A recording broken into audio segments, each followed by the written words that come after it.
Selamat pagi, salam sejahtera, selamat hari Sabat, salam damai dalam nama Yesus Kristus Tuhan kita. Kita bersyukur karena sekali lagi Tuhan memberikan kesempatan kepada kita untuk sama-sama dapat mempelajari firman Tuhan melalui pelajaran sekolah Sabat, pelajaran yang ke-12 yang bertajuk Satu Perkabaran Berharga untuk Dikongsikan. Untuk memulakan pelajaran sekolah Sabat kita pada pagi ini, mari kita tunduk kepala dan kita bersatu dalam doa. Bapa di sorga, Tuhan yang penuh kasih dan kemurahan, pada saat ini kami mau mengundang Roh Al-Kudus Tuhan untuk bersama-sama dengan kami ketika kami mempelajari firman Tuhan, dan kiranya mereka yang menonton dan belajar bersama dengan kami juga diberkati dengan firman yang kami akan bahas pada pagi hari ini. Terima kasih Bapa, hadirlah bersama dengan kami, dan hanya Roh Kudus Tuhan saja yang diam dalam hati kami. Damai sejahtera menyertai kami. Dalam nama Yesus kami sudah berdoa dan mengucapkan syukur. Amin. Ayat inti pelajaran sekolah Sabat kita pada pagi Sabat ini dipetik dari Wahyu pasal 14 ayat 6 dan ayat yang ke-7.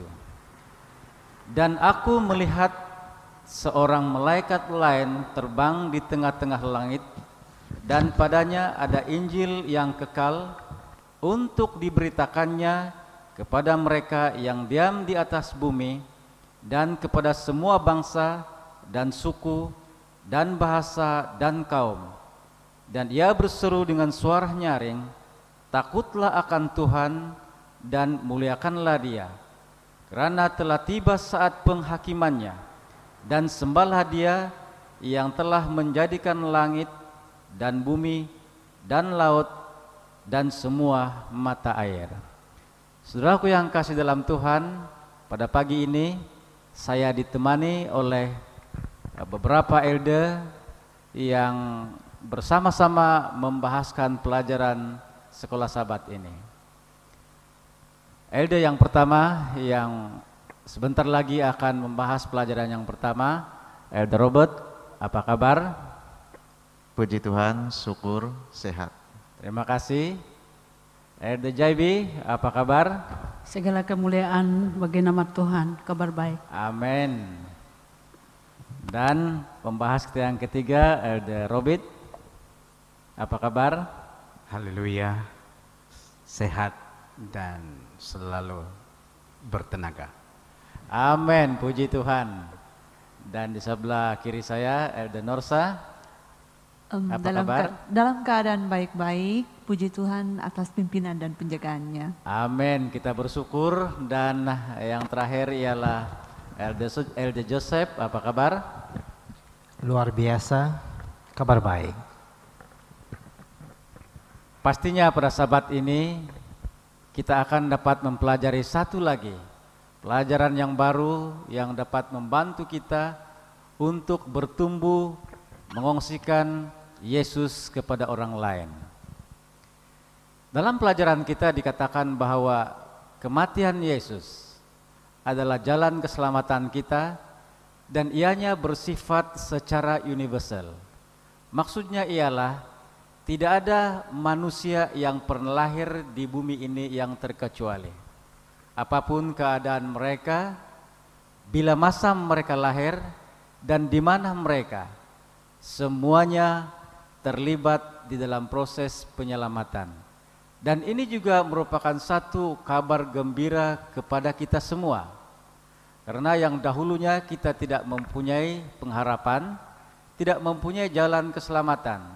Tetapi setelah Yesus mengorbankan dirinya, kasihnya yang begitu besar, maka seluruh bangsa, seluruh umat menjadi pilihannya untuk diselamatkan, dan tiada yang terkecuali. Di dalam kehidupan, di dalam kematian dan kebangkitan Yesus, adalah merupakan satu kesempatan yang sangat besar untuk kita diselamatkan. Mengikut pelajaran sekolah sahabat kita pada pagi ini, kedatangan Yesus ke dunia ini ada dua fokusnya. Dahulu lebih kurang 2000 tahun yang lepas, Yesus datang ke dunia menjelma menjadi seorang manusia. Dan itu adalah proses penyelamatannya, yaitu kedatangan yang pertama.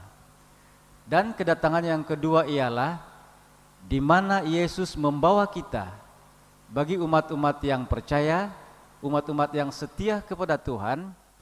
Kedatangan Yesus yang kedua kali merupakan satu kegembiraan karena Yesus membawa kita kembali ke satu tempat, yaitu di sorga, yang tidak ada lagi kesusahan, tidak ada lagi penderitaan, dan tidak ada lagi kematian.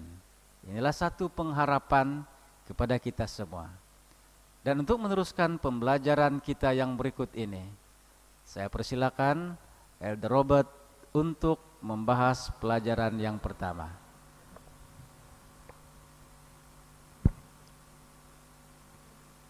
Terima kasih Elder Ronald. Shalom, selamat pagi dan selamat hari Sabat kepada Anda semua yang turut bersama kami pada pagi ini.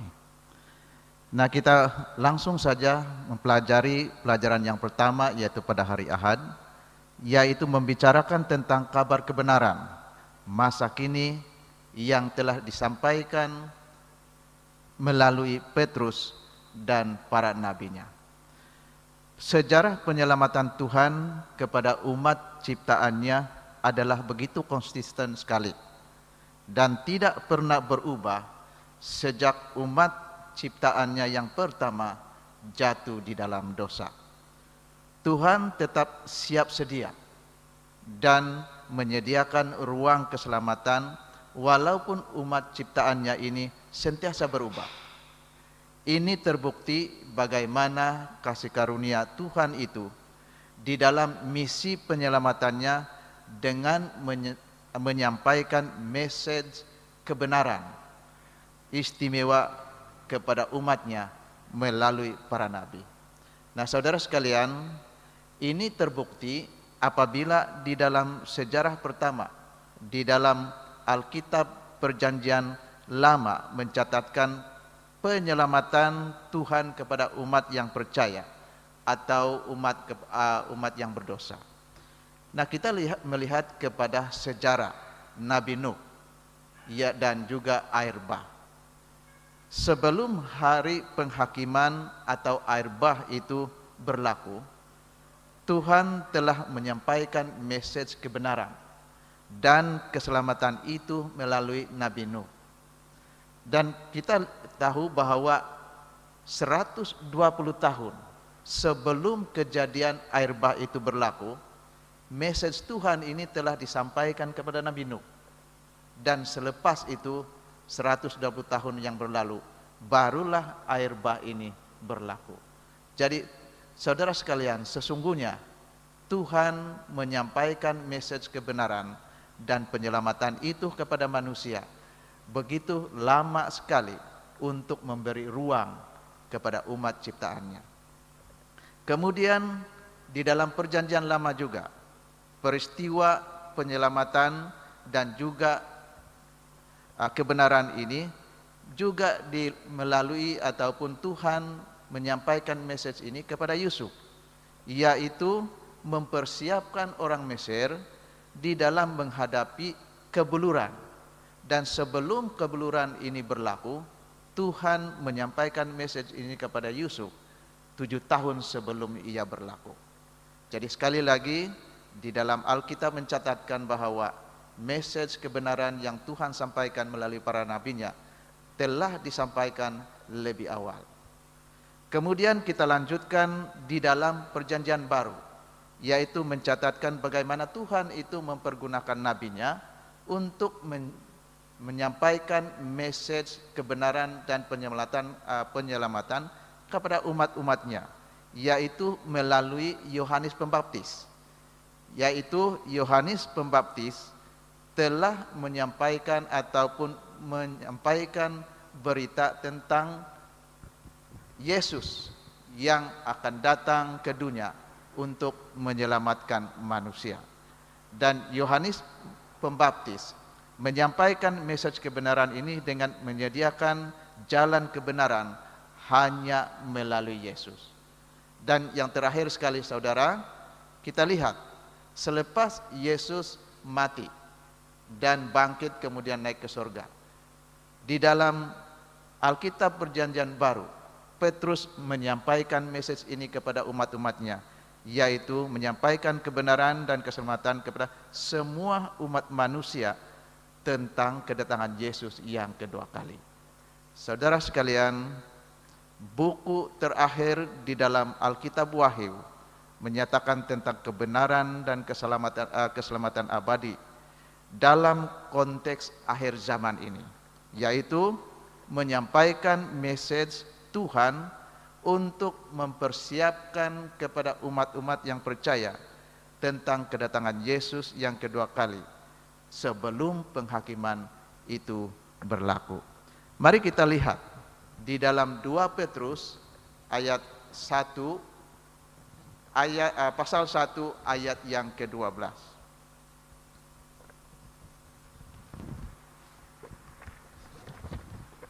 Siapa yang ada Alkitab pada waktu ini, mari kita membaca di dalam 2 Petrus pasal 1 ayat yang ke-12 mengatakan, "Karena itu aku senantiasa bermaksud mengingatkan kamu akan semuanya itu, sekalipun kamu telah mengetahuinya dan telah teguh di dalam kebenaran yang telah kamu terima."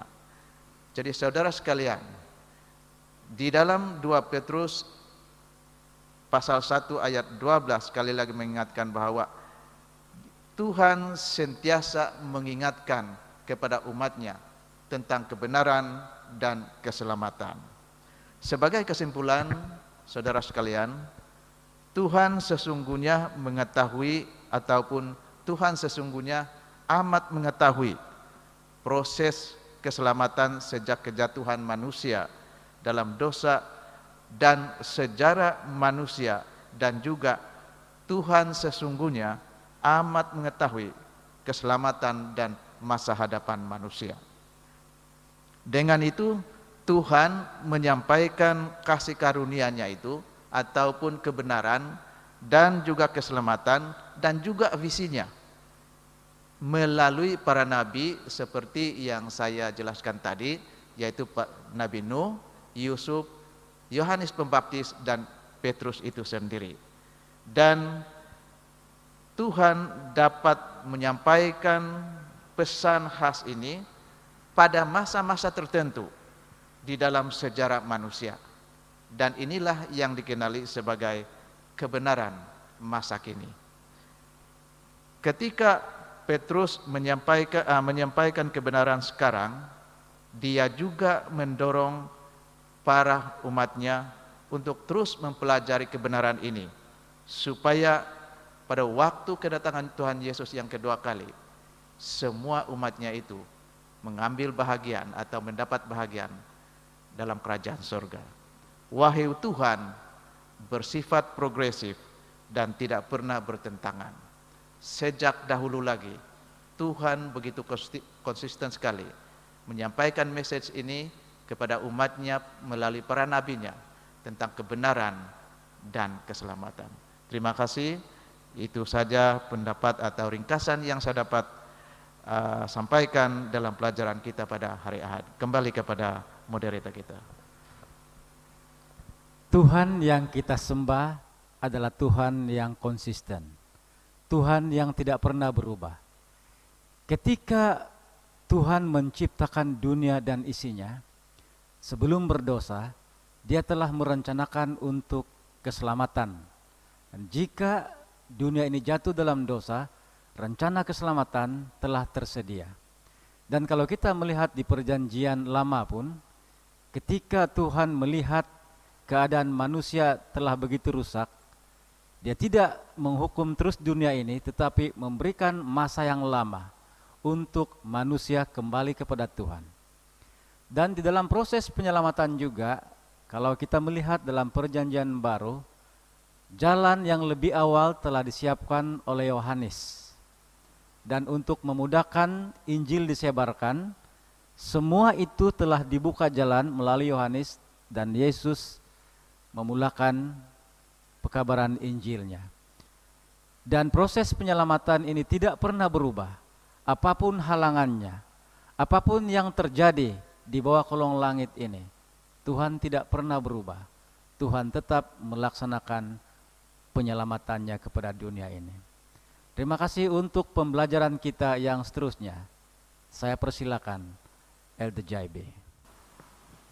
Terima kasih kepada Elder Ronald. Saya ucapkan selamat pagi dan selamat hari Sabat kepada setiap saudara dan saudari yang sedang melihat dan mendengar pelajaran sekolah Sabat dewasa, dan giliran saya adalah dalam hari Isnin. Hari Isnin tajuk dia ialah Fokus Akhir Zaman Wahyu.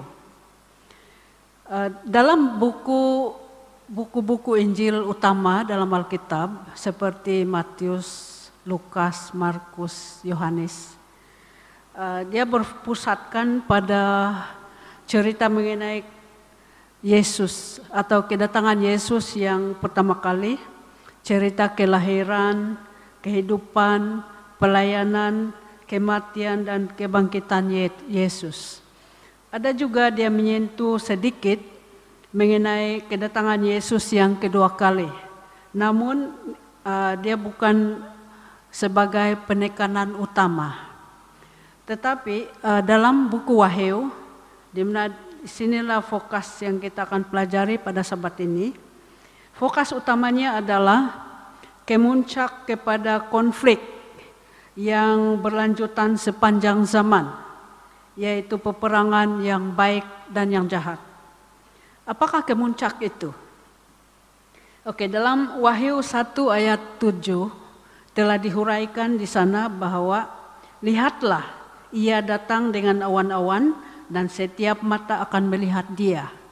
Wah, maksud dia ialah kedatangan Yesus yang kedua kali, itulah kemuncak kepada konflik pada zaman yang berlanjutan ini. Dan itu merupakan kedatangan Yesus yang kedua kali yang kita tunggu-tunggu. Saudara dan saudari, begitu juga dengan nubuatan-nubuatan, dia akan diakhiri ataupun digenapi apabila kedatangan Yesus yang kedua kali itu berlaku. Karena dalam Wahyu pasal 22 ayat 7 dia mengatakan, sesungguhnya aku datang segera, berbahagialah orang yang menuruti perkataan nubuat kitab ini. Itu yang dihuraikan dalam Wahyu 22 ayat 7, merujuk kepada kedatangan Yesus yang kedua kali, boleh menggenapi ataupun menamati segala nubuatan yang dinyatakan. Saya ingin beri contoh, atau sekolah Sabat kita ada berikan contoh apakah nubuatan-nubuatan yang disebut. Pertama ialah Wahyu 5 ayat 12 menyatakan mengenai domba yang disembelih. Domba yang disembelih itu merujuk kepada Yesus itu dan akan digenapi apabila Yesus datang yang kedua kali. Dan kedua tertulis dalam Wahyu 19 ayat 16, di mana ayat itu mengatakan akan datang lagi sebagai raja atas segala raja dan tuan di atas segala tuan. Dan itu nubuatan ini akan digenapi apabila Yesus datang nanti.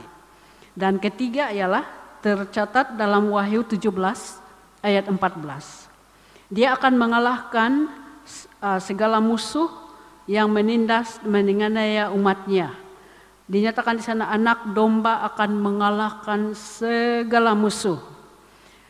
Anak domba itu merujuk kepada Yesus, dan apabila dia datang nanti yang kedua kali, dia sudah digenapi, dia akan digenapi. Saudara-saudari, dalam Wahyu ini, buku Wahyu ini juga, Yesus menjemput kita untuk bertindak. Dalam tulisan dalam Wahyu 22 ayat 17 mengatakan, roh dan pengantin perempuan itu berkata, marilah, dan barang siapa yang mendengarkan hendaklah ia berkata, marilah. Tuhan menjemput saya dan semua saudara-saudari, dan dengan kata yang lain, yang mencari hidup kekal untuk datang kepadanya. Juga menjemput mereka yang telah menerima pekabaran keselamatan dan sedang menunggu kedatangan Yesus untuk ikut serta dalam usaha untuk membawa orang agar menerima message kasih-Nya. Tuhan mengutus kita untuk keluar dengan misinya untuk mengongsikan pekabarannya agar mereka yang lain juga dapat bersedia. Kita tahu bahwa kedatangan Tuhan Yesus yang kedua kali ini adalah satu peristiwa yang ditunggu-tunggu oleh setiap orang yang percaya kepada Tuhan.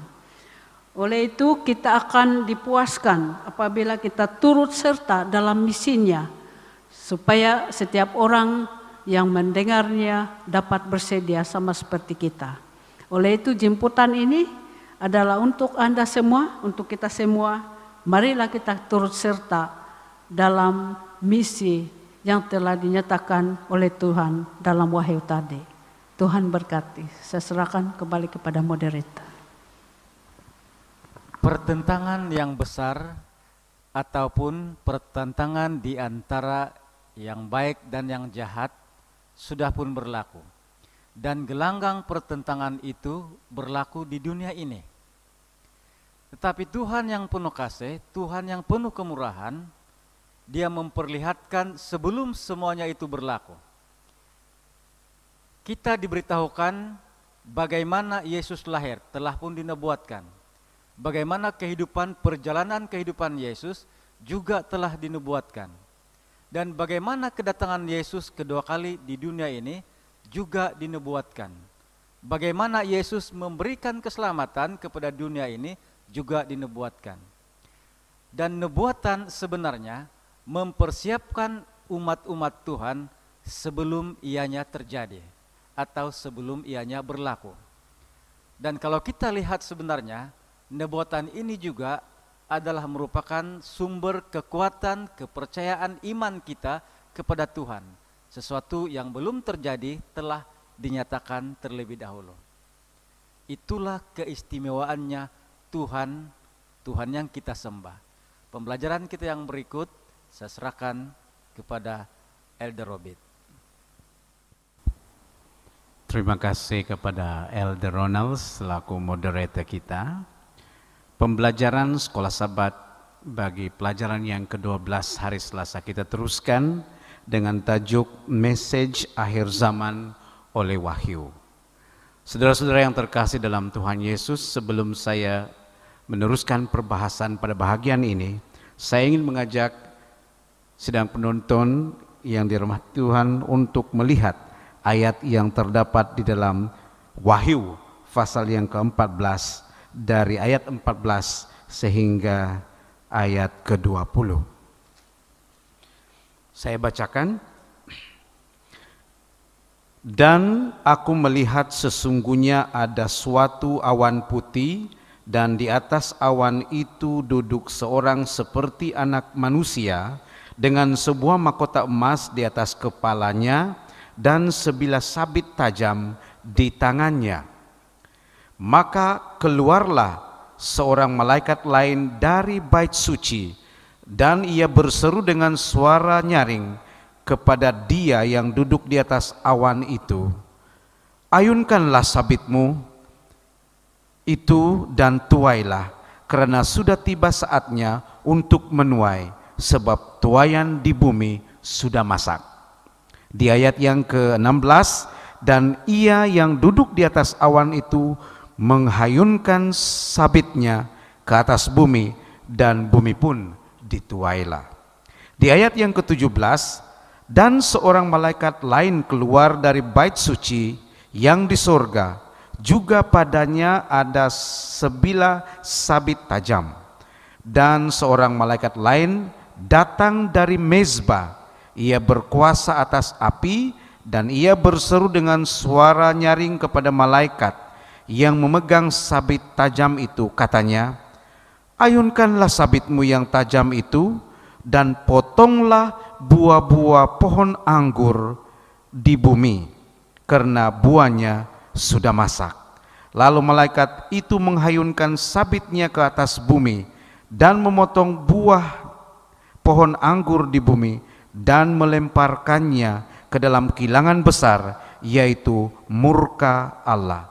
Ayat ke-20, dan buah-buah anggur itu dikilang di luar kota, dan dari kilangan itu mengalir darah, tingginya sampai ke kekang kuda, dan jauhnya 200 mil. Saudara-saudara yang terkasih dalam Tuhan Yesus Kristus, para pendengar yang dikasihi, apakah maksud daripada ayat yang baru dibacakan? Sesungguhnya ini adalah message kedatangan Yesus yang kedua kali, yang kalau ingin memahaminya harus dibaca bersama dengan ayat yang terdapat di dalam Matius pasal 13 ayat 37 sehingga 43, dan juga Markus pasal 4 ayat 29. Kedatangan Yesus yang kedua kali diumpamakan sebagai masa menuai, dan penuai itu adalah Allah sendiri. Nah, di dalam ayat yang kita bacakan sebentar tadi, kita sadar bahwa ada dua simbol yang digunakan. Satu simbol yang digunakan adalah tuaian hasil dari apa yang ditanam oleh Tuhan sendiri, dan satu lagi adalah tuaian, yaitu buah anggur yang juga sudah masak. Tetapi beza dari antara dua simbol ini, tuaian yang pertama itu adalah milik Tuhan, manakala tuaian daripada anggur yang disebutkan adalah tuaian yang melambangkan kepada kejahatan manusia yang akhirnya dibinasakan Tuhan. Nah, apabila bercakap tentang wahyu kedatangan Yesus yang kedua kali, ternyata ada dua golongan manusia, yaitu golongan yang diselamatkan dan juga golongan yang akan menerima hukuman daripada Tuhan sendiri. Saudara-saudara yang terkasih dalam Tuhan, jadi apabila kita melihat kepada message ini, tentu sekali keseluruhan dari pemberitaan kitab Wahyu itu berpusatkan kepada Wahyu 14, di mana disinilah kemuncak sejarah dunia yang bakal kita saksikan dan rasai, yaitu kedatangan Yesus yang kedua kali. Persoalannya di sini adalah, apakah tugas umat Tuhan yang disebut sebagai The Seventh Day Adventist menurut pelajaran sekolah sahabat kita? Saya ingin memetik satu ayat yang dikutip daripada tulisan Ellen G. White yang terdapat di dalam buku Evangelism, muka surat 119 dan 120, di mana ia mengatakan dalam petikan ini sebagai berikut. Saya bacakan. Dalam pengertian yang istimewa, umat Seventh Day Adventist telah ditetapkan di dalam dunia ini sebagai penjaga dan pembawa terang. Saya ulangi, penjaga dan pembawa terang. Mereka telah dipercayakan dengan amaran terakhir untuk dunia yang sedang binasa pada pekerjaan yang paling mulia, yaitu menyebarkan perkabaran malaikat yang pertama, malaikat yang kedua, dan malaikat yang ketiga. Lagi Ellen G. White katakan dan tuliskan dalam buku ini, tidak ada pekerjaan lain yang lebih penting darinya, yaitu untuk mengabarkan perkabaran tiga malaikat ini. Jadi ternyata bahwa umat Seventh Day Adventist adalah orang-orang yang diutus Tuhan untuk menambah sinar terang yang mungkin telah diterima oleh dunia, yaitu dengan mengkabarkan perkabaran tiga malaikat. Perkabaran tiga malaikat itu sebenarnya kita boleh dapati di dalam Wahyu pasal 14, dan kita boleh soroti di dalam ayat yang ke-6, ke-7, dan ke-8. Di dalam ayat-ayat tersebut dinyatakan amaran yang pertama ialah takutlah akan Allah dan muliakan Dia, sebab saat penghakiman sudah tiba. Kemudian amaran dari malaikat yang kedua menyatakan bahwa sudah rubuh kota Babil yang memabukkan bangsa.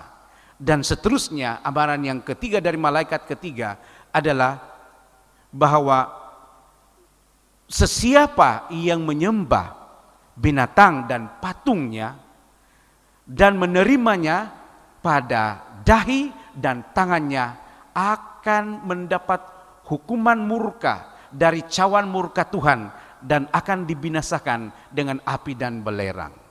Saudara-saudara yang terkasih dalam Tuhan, daripada perkabaran 3 malaikat ini nyata kepada kita bahwa message ini perlu disampaikan kepada umat manusia sebelum menghadapi kedatangan Yesus yang kedua kali, supaya manusia dapat jelas memilih sama ada mereka ini menjadi tuayan yang dibawa ke surga atau menjadi tuayan yang bakal akan menerima murka daripada Tuhan.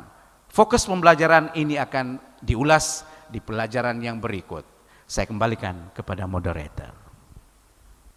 Pada waktu kedatangan Yesus yang kedua kali, hanya ada 2 kelompok manusia.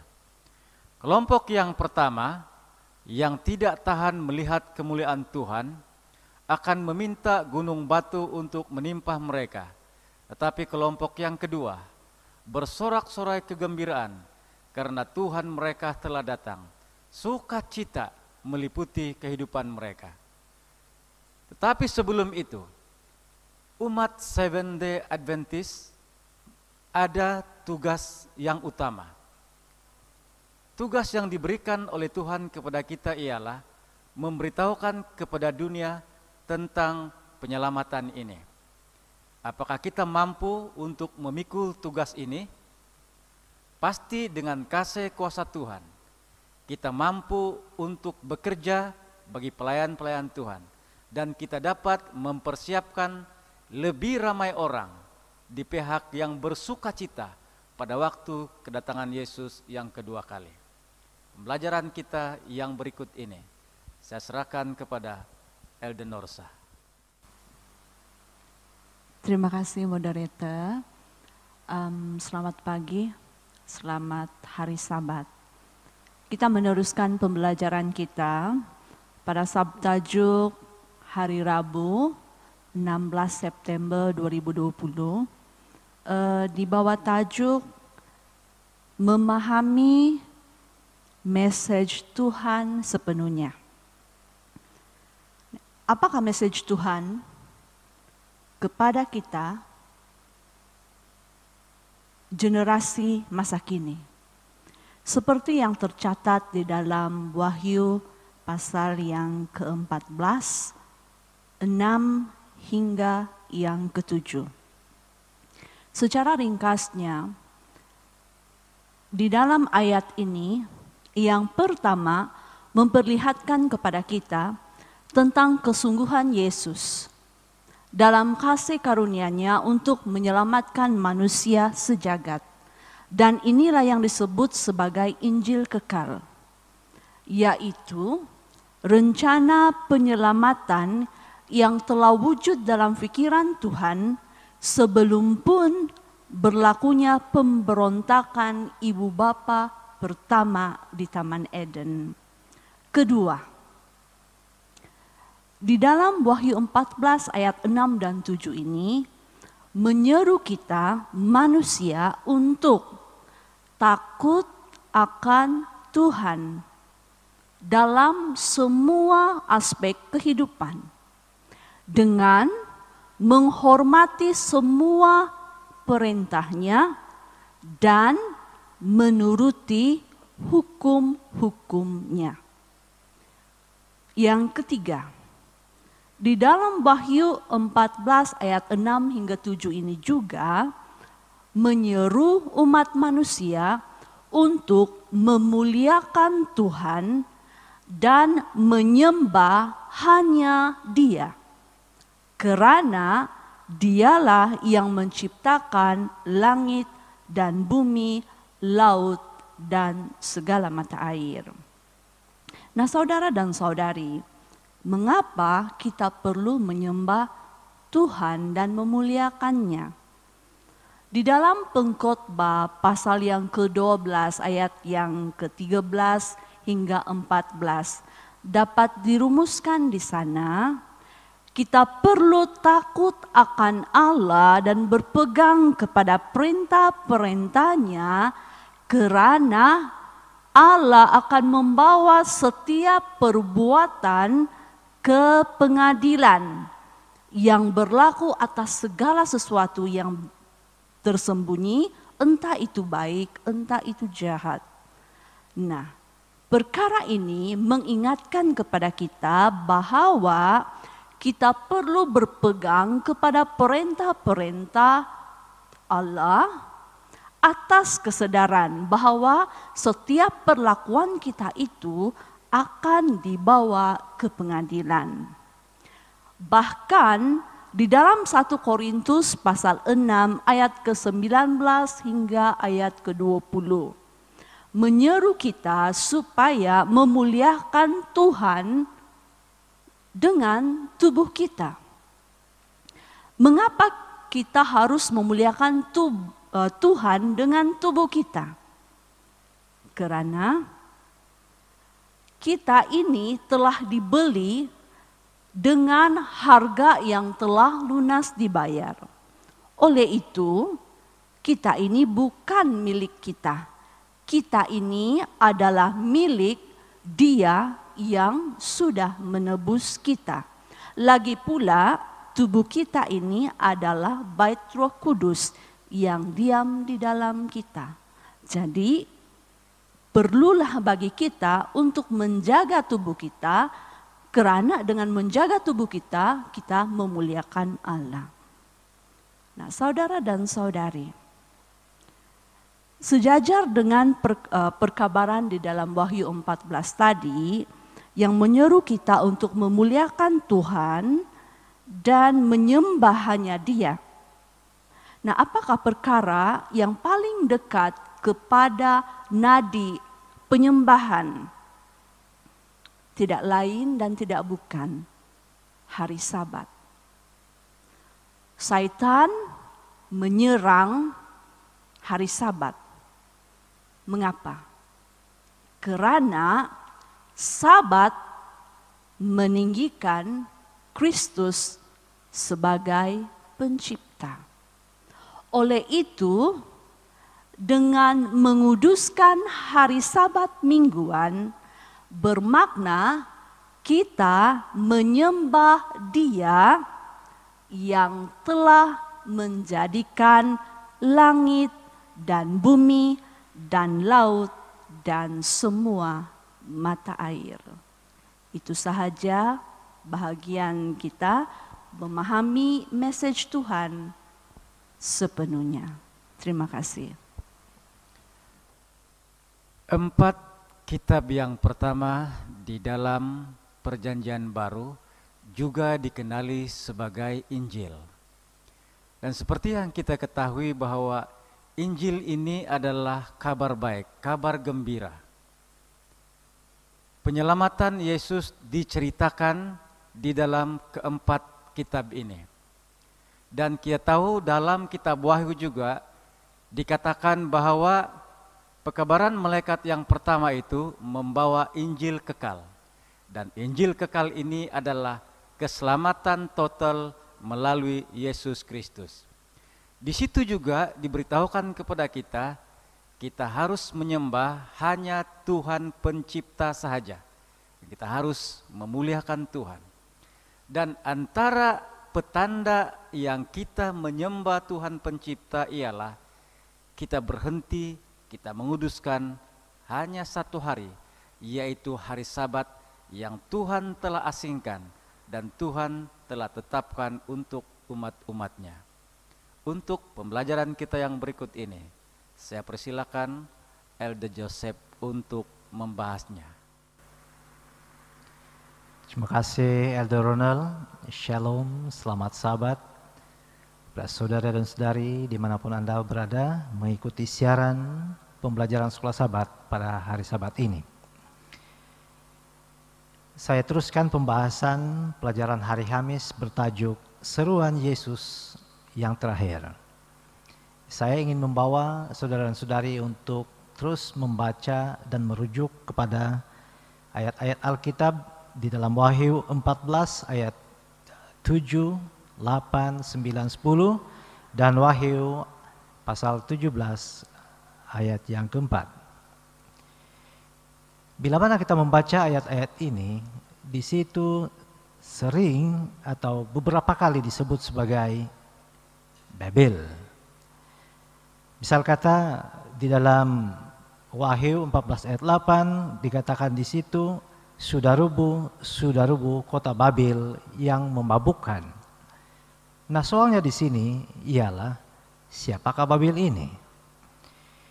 Pelajaran kita pada hari ini dengan jelas memberitahu bahwa Babylon atau Babel melambangkan sistem agama yang palsu yang berasaskan kepada usaha manusia, tradisi ciptaan manusia, dan doktrin-doktrin yang palsu. Ia meninggikan manusia dan kebenaran diri di atas Yesus yang tidak bercela. Dan Babel ini juga adalah pusat penyembahan berhala, penyembahan matahari, dan ajaran palsu tentang keabadian jiwa. Nah, sistem agama palsu ini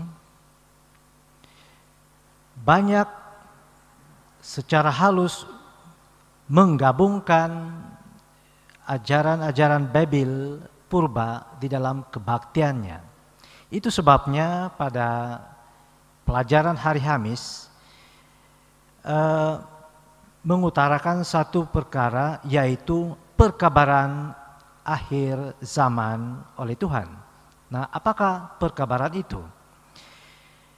Nah, simpel sahaja, perkabaran akhir zaman Tuhan ialah tentang Yesus dan kebenarannya.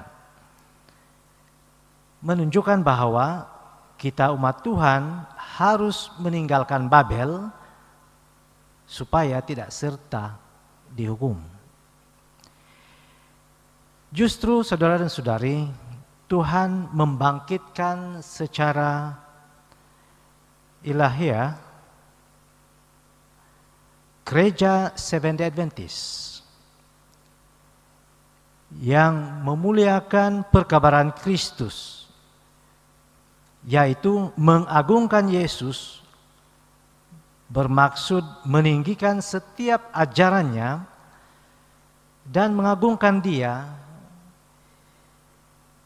sebagai jalan, kebenaran, dan hidup, sebagaimana di dalam Yohanes 14 ayat yang ke-6.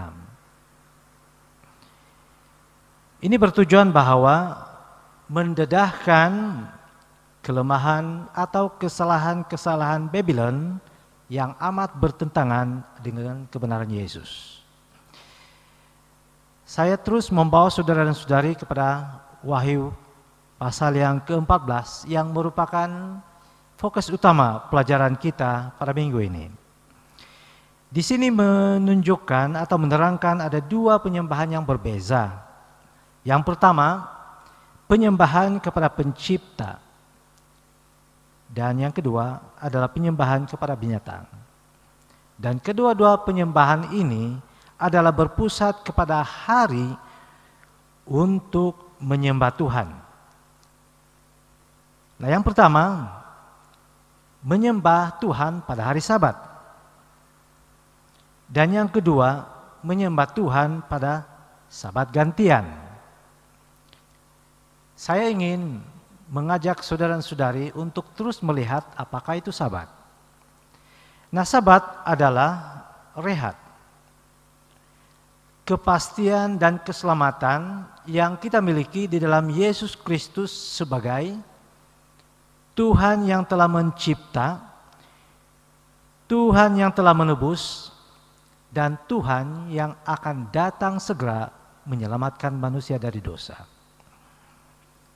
Sebaliknya, Sabat palsu adalah melambangkan gantian oleh manusia dan palsu yang berasaskan kepada akal manusia dan semata-mata perintah manusia. Saudara-saudari, bila mana kita berkata tentang Sabat, maka orang akan mempersoal bahwa apakah Sabat menyelamatkan? Dan ramai orang percaya bahwa hanya kasih karunia Yesuslah yang menyelamatkan dan bukan hukum.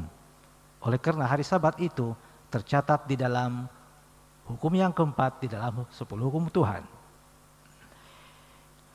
Ya, memang benar saudara-saudari. Tetapi kita sering lupa bahwa hukum Tuhan dan kasih karunia Yesus Kristus adalah dua aspek Injil yang tidak dapat dipisahkan. Mengapa demikian saudara-saudari? Harus kita fahami bahwa hukum adalah pantulan daripada kasih karunia Yesus Kristus. Bukankah itu sama seperti kasih karunia yang menyelamatkan? Nah, saudara-saudari, di dalam pembahasan pelajaran hari Sabat ini ada dua aspek yang perlu kita fahami, yaitu yang pertama, kita sebagai umat Tuhan harus menyembah Tuhan pada hari Sabat. Yang kita ingat melalui penciptaan Tuhan di dalam Minggu Penciptaan. Dan yang kedua, kita diseru oleh Yesus Kristus di dalam seruan terakhirnya ini untuk lari daripada Babylon atau Babel, agar supaya kita tidak dihukum sama sebagaimana yang tercatat di dalam Wahyu 14 pasal yang ke-9 dan ke-10. Jadi saudara dan saudari, ini saja ringkasan pelajaran Hamis, seruan Yesus yang terakhir, mengingatkan kita tentang kita harus menyembah Tuhan pada hari Sabat dan kita harus keluar daripada Babylon yang palsu itu supaya kita tidak dihukum oleh murka Tuhan. Kembali kepada moderator. Setan begitu bijak sekali. Pengajaran asal yang diberikan oleh Tuhan Yesus yang sebenar-benarnya adalah benar. Tetapi setan ada satu pengajaran lain yang dikatakan sebagai duplikat tetapi pengajarannya palsu. Dan biasanya sesuatu yang palsu ini sangat mudah diterima oleh manusia. Inilah antara cabaran-cabaran kita untuk mempersiapkan umat-umat percaya dan harus memilih hanya pengajaran yang benar yang Tuhan berikan kepada kita atau kepada manusia. Saudaraku yang kasih dalam Tuhan, kita sudah berada di penghujung pembelajaran sekolah Sabat kita. Saya ingin mengucapkan berbanyak terima kasih kepada Elder Joseph, Elder Norsa, Elder Robert, Elder Jaibi, dan Elder Robert yang telah bersama-sama menghuraikan, memberikan penjelasan yang begitu baik sekali di dalam pembelajaran sekolah Sabat kita pada Sabat ini. Untuk mengakhiri pembelajaran sekolah Sabat kita, saya dengan sukacitanya mempersilakan Elder Robert membawa kita di dalam doa penutup.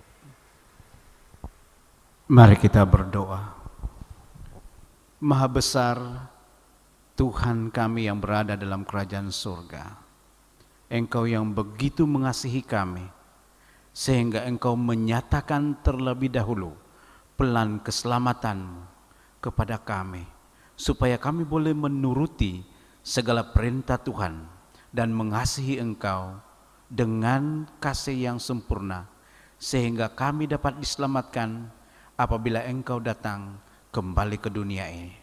Bapa, kiranya seluruh intipati pelajaran sekolah Sabat hari ini dapat memperbaharui seluruh pendengar yang mengikuti siaran pembelajaran sekolah Sabat ini, agar kami masing-masing dapat menempuh pembaharuan kehidupan kami dan bersiap sedia untuk kedatangan Yesus yang kedua kali.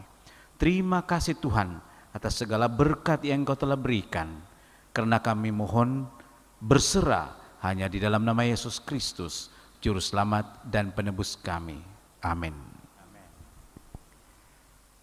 Gereja Perapat ingin mengucapkan berbanyak terima kasih kepada Hope Sabah Media yang telah memberikan kesempatan kepada kami untuk berkongsi bersama mempelajari firman Tuhan. Kami juga mengucapkan berbanyak terima kasih pada Pendeta Helmi yang begitu setia bersama-sama dengan kami menyediakan kemudahan rekaman ini. Dan kepada Elder Nerdi yang setia menjadi juru teknik pada setiap kali rekaman kami. Saya mengucapkan berbanyak terima kasih sehingga kita berjumpa kembali. Tuhan memberkati. Amin.